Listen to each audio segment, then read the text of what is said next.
Hi, everyone. I'm super excited to have Dr. Leyla Ali today. She has been a pharmacist for over 20 years. She's an author, great book, a speaker, and she does stand-up comedy, and now she has a podcast out.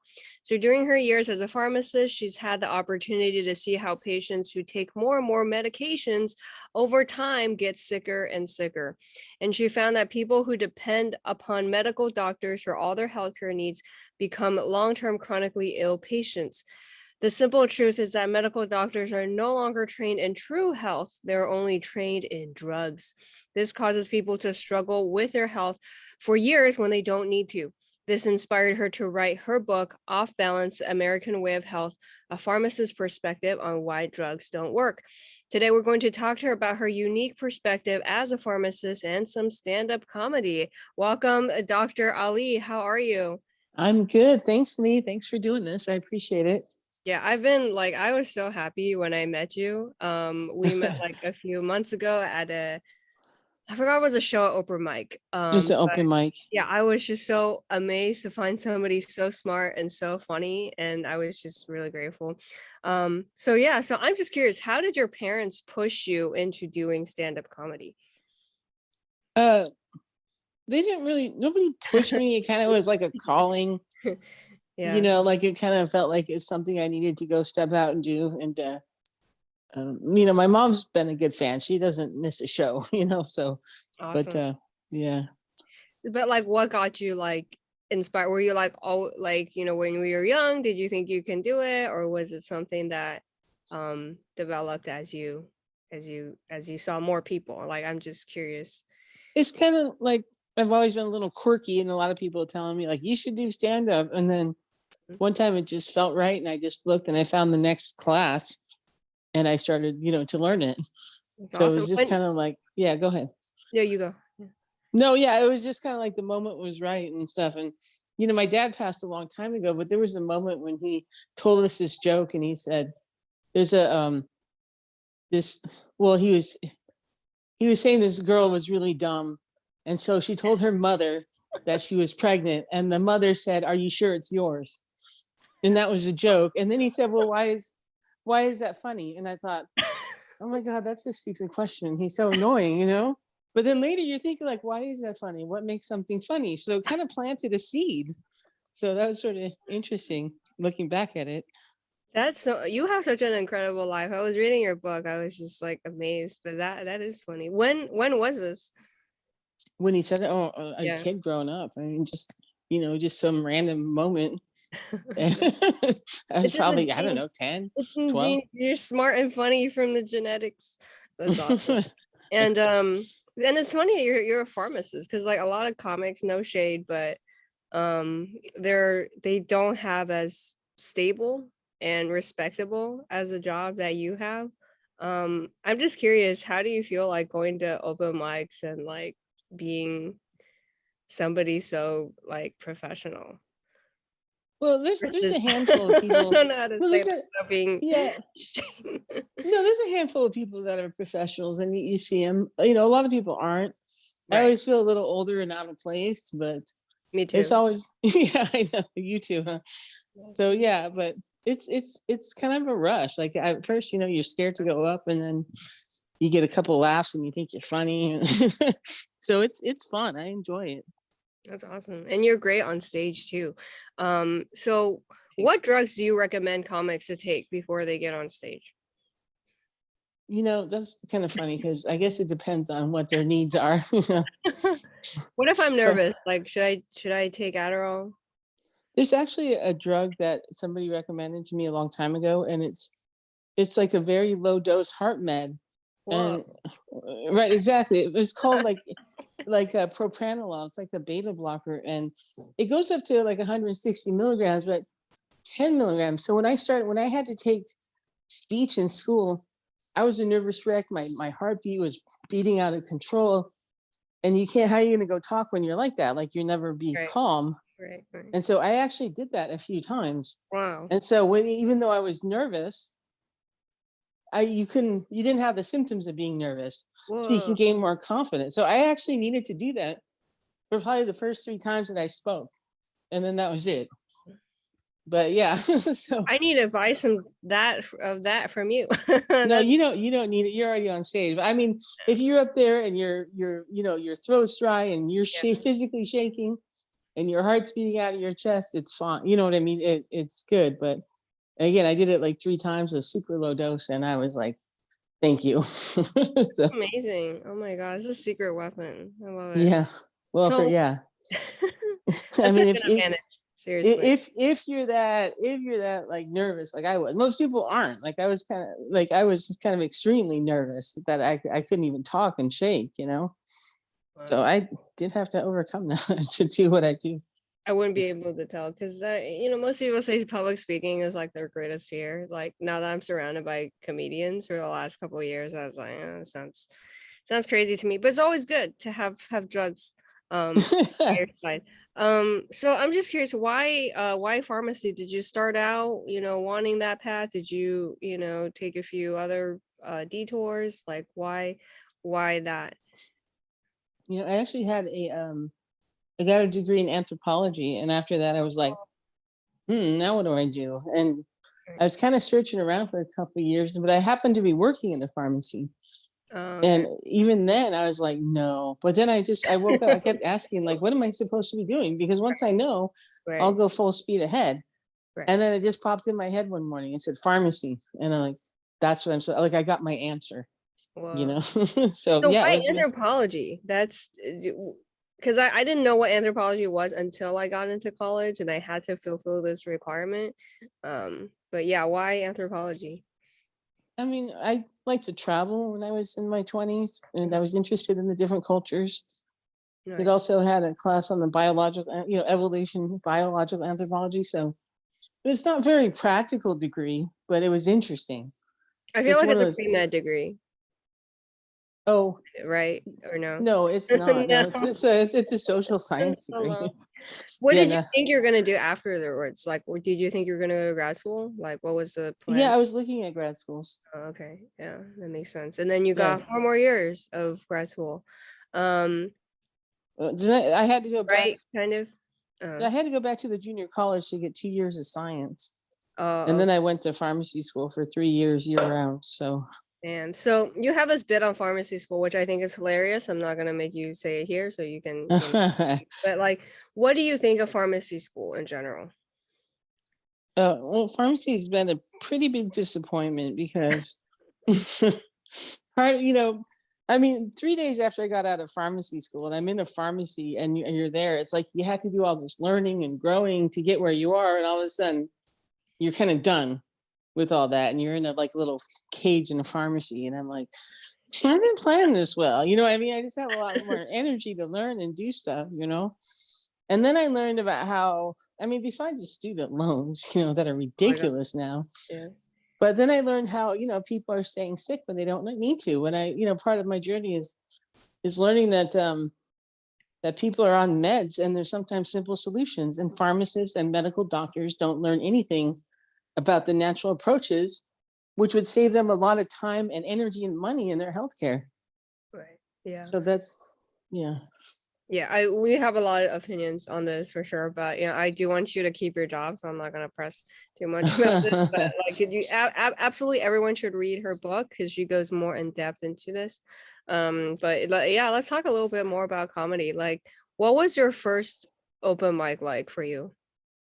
uh, First one was at the Irvine Improv outside in the patio. Whoa, Friendly Frank did it, I love that place. Yes.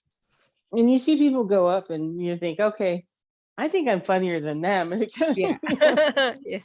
Yeah. you still, it's you get up there and you're nervous, and you get a couple of people chuckling in different parts, and then you're just like, okay, I did it. Yeah. You remember But what jokes you told or like what topics you were talking about that first night? I think my first set was on, oh shoot, was on pharmacy. I think the first set I did was on pharmacy. That makes sense. Um, I'm just saying, do people like tell you to tell them a joke when you say you're a comedian, or do you just not tell people what you do Um, after your day job? I don't really get that a lot when they tell me a joke. If they do, I guess we'll send them a video, right? Yeah, it's true. I should send them a video in the future. So like what surprised you about being in comedy? um, what surprised me? Well, I guess, I didn't really know all about the open mics, honestly, until I took the class. Like, I didn't know that there's a whole little subculture going on of people that, Yeah. it's kind of like a small world there. And it's good. It's like a small group of people. You see a lot of them over and over, and um, they're just people. Some people do it for the fun and the Yeah. joy. Others take it more as a craft Yeah. and a study and take it more serious. And some just like the social part of it. But it's like an outlet. But it's it's good. I sometimes I think those open mics take a little long. Like, I don't want to go sit They do. there Oh for my God, they do. hours. They do. Totally. Yeah. So that's. But you see what other people do. I mean, the shows have been really fun to do too. Yeah, it's been getting better. Like at the time of the recording, we're like, I mean, I don't know. I have opinions about this, you know what, but hopefully more people just go out, have fun, resume life as usual. And what was comedy school like? I've talked to you about maybe going, but like I'm just curious. Like, do you recommend it for newbies? Like, what did you learn? Uh, Is it I recommend it because you can tell when, I mean, I can kind of tell now when people got a little more structure and training yeah. and formula. So I mean, if you want to get good at it more and be more confident, and you'll be with a group of people. It was kind of funny because like the first time, maybe there's 10 people, and on the third time you go, you just do what you think is funny and read it. And Hmm. that's probably like the most vulnerable moment where you just like, like it's all there's like a rhythm to comedy, right? I mean, Yeah. Yeah. there's a lot of people all go in with their own quirks and they've been funny all their life and stuff like that. But it's all like turning it into the formula of comedy, right? A setup and a punchline. And there should be a laugh every few sentences, at the most. Yeah. It shouldn't be long stories. So I think it's really helpful. Yeah. Makes sense. And how long have you been doing comedy? I want to say 2 years minus the pandemic, maybe. So Awesome. That's like me. I started like October 29th, 2019. So basically just celebrated the 2-year anniversary. It's kind of weird, like the comedy anniversaries. But awesome. Yeah, it's around the same time then. um, Yeah. let's look at the date of this video, but I don't see it. But yeah, I think it was about that. I think it was 19. Yeah, I feel like a lot of people like dropped out but like we're hanging in there, we're hanging in there forever. Um Coming back, yes. right? Yeah, absolutely. So what advice do you have for people listening? You're like, oh, maybe I should try comedy. Like, what would you have for newbies who are thinking about it? Uh, it's a lot of fun. I mean, you can just go for it. The worst case scenario is you're not funny. You know what I mean? Right. So And then it's not. nobody remembers you. Yeah, people think it's such a big deal, but because it's really not. And like I have always been a pretty big comedy fan, and I like hyped it up as more than it really was. I mean, it is fun, but it's not that big of a deal. Like you said, just go for it. Um, Yeah. yeah, And if you're and serious, get some classes and structure, and you'll be happier. it's true. But Yeah, I'm gonna look at what schools haven't banned me. We'll go for so what was it like for what do you recommend for other people for pharmacy school? What are your thoughts on that? mm, pharmacy school, I would say don't go. So Change should your they career. okay, what should they do? If they want to heal people and maybe help people, maybe that's a better question. Like what would you recommend they do? Well, for the problem with pharmacy is besides the fact that you don't learn any basics of health, there's also a lot of pharmacy schools now. There's only 3 when I graduated, or 4 in 1998, and they just opened a whole bunch in California. There's probably at least 12, which means that there's a whole busload of pharmacists getting out of pharmacy school looking for those jobs where there used to be a shortage. Yeah. So besides that, you get out with probably 150, $200,000 in debt, and there's a lot less jobs. Yeah. So besides that, the whole job sucks anyway. So I just don't do it. just If, but I- so what to do instead is what you asked. I would try and get something more holistic minded And there's some that are 4-year degrees, like the naturopath and things like that. I mean, the people that really learn about healing and nutrition and things like that, even acupuncture, traditional Chinese medicine is a good one. I think more people are figuring out that the Western medicine isn't going to help you and you got to find something else. That's so funny because my mom actually did 2 years of Eastern medicine. She was at Samra University. She was trying to get her like Chinese medicine degree. And I think with Chinese medicine, the thing, and I've talked to other acupuncturists, they say like, oh, it's like low, I guess low earning.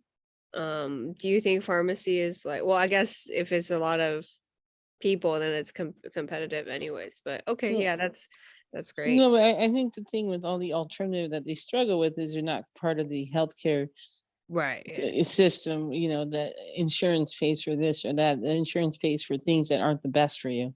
Right. Right. So that's a struggle with it. But But if they you really want want to, to make money, they could. I mean, that's the yeah. I mean, you saying have like you can do other stuff. You can sell other supplements. You can, do coaching or health coaching or all that stuff. That makes sense. Um, yeah. yeah, and you have a book, and I'm reading it right now. It's amazing. Can you tell us about your book, and the process of writing it? Well, the book is Off Balance: The American Way of Health, a pharmacist's perspective on why drugs don't work. And I had like epiphanies when I got out of pharmacy school that, because I grew up and my father was a medical doctor and a surgeon. My mother did the instruments and surgery, so I didn't know that there was any other choices. And we even in our hallway closet we had a cabinet full of medicine. And so whenever somebody was sick, then my father and mother would go there and get something. So I always felt safe knowing that we'd be around medications that would help. And I had some epiphanies that things changed. I'm like, okay, this isn't this this pharmacy is not what I thought it was. Mhm. And one of them was after pharmacy school, and people were talking about cleansing and getting toxins out of your body. And I didn't know anything about that. I mean, here I am out of pharmacy school, and they never talked about that. And I'm like, well, it couldn't hurt, but I didn't know anything about it. So I asked a friend of mine, and hey, can you get me one of those cleanses? And he brought me over a couple books and a cleanse, and I started reading these books. I was just going to skim them just enough to figure out what I needed to do. But instead, I read them, like cover to cover, and it said like 95% of diseases are caused by what you eat. Man. And I'm like, well, here I am out of pharmacy school, and nobody ever told me that. I have a doctor title and a Right. healthcare profession, and nobody ever mentioned it. And so I actually went back and I started looking up some common diseases to see if they mentioned, what you eat as a cause. Right. And so I looked up gastroesophageal reflux disease, and it had some like jibber jabber, complex balance between defense mechanisms and, all this stuff you had to memorize. And that's kind of what started me on wanting to learn about holistic health right there. When I realized that there's all these basics of health that we didn't know. Mm. And so I started like holding a mixer in Long Beach. We had a monthly mixer. I would have alternative and natural healthcare practitioners come, Wow. and they would give like 10-minute sessions of what they do. So I got to meet them and, wrote up a flyer what they did. So I got to learn a lot. And I also met people who healed themselves from things that their doctors couldn't treat. So I have 8 interviews in there of people that once they got away from their doctors, they were able to heal. And so I started writing, and I didn't really feel like I had enough to write a book. It was more like a vent. And then it developed into a book. And I think it's like 280, 90 pages. So I love it. Yeah, it's so well researched, and I'm still like just flipping through the pages and like just very well researched. You guys can get it on Amazon as well. And now you have a podcast. Can you tell us a little bit more about the podcast also? the podcast will be going over the book, and then I'll also be talking to holistic and natural healthcare practitioners. And also I'm going to talk to people who healed themselves. Like I said, those are amazing stories, and it's just really shameful when you see what the medical system how they make them struggle Yeah. when they don't have to. And so I want to talk to all those people. It's going to be called For Better Medicine. Love it. And I think the first episode is out at the time of recording this episode, so definitely go check it out. And what are your thoughts on what is happening in the world today? Um, the COVID. Yeah, we can talk about anything, whatever you feel comfortable with. Oh, no, I'm totally fine with that. And, again, I've seen for years that they keep people sick long term. That like our medical system does that.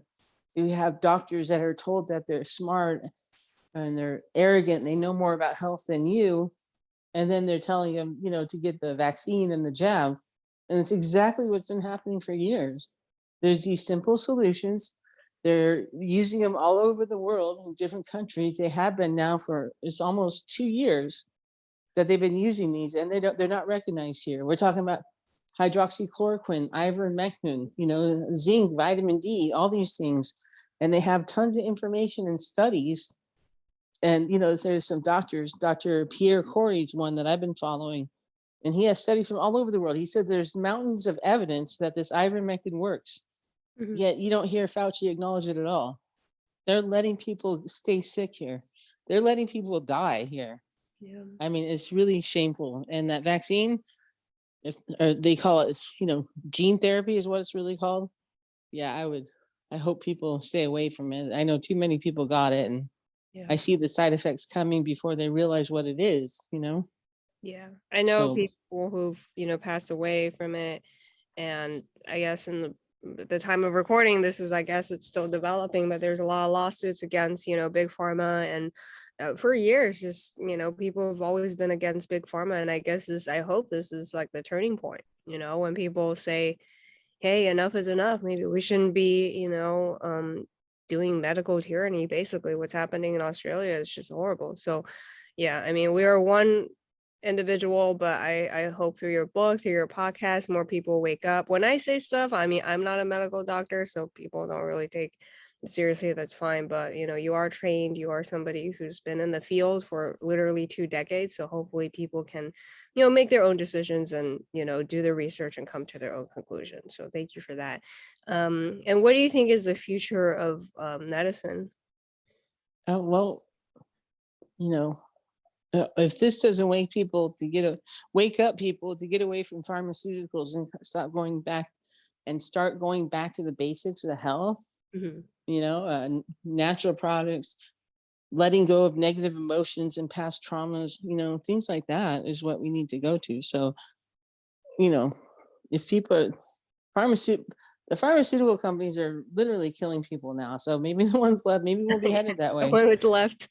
Yeah, I mean, I hope so. I mean, that's what I've been working towards.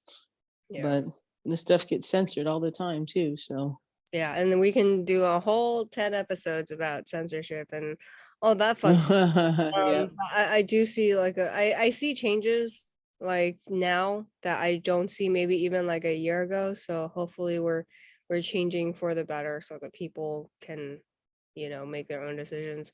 And where do you think the future of comedy is going? Just to end it on a happier note. I, I don't know. I mean, I hope it gets bigger. People, laughter is actually very healing. There's a book on a guy that was very sick and was given terminal diagnosis, and he laughed his way to health. It gives you those endorphins and healing. So we need some comedians, and we need them to be funny. So Yeah. I don't think.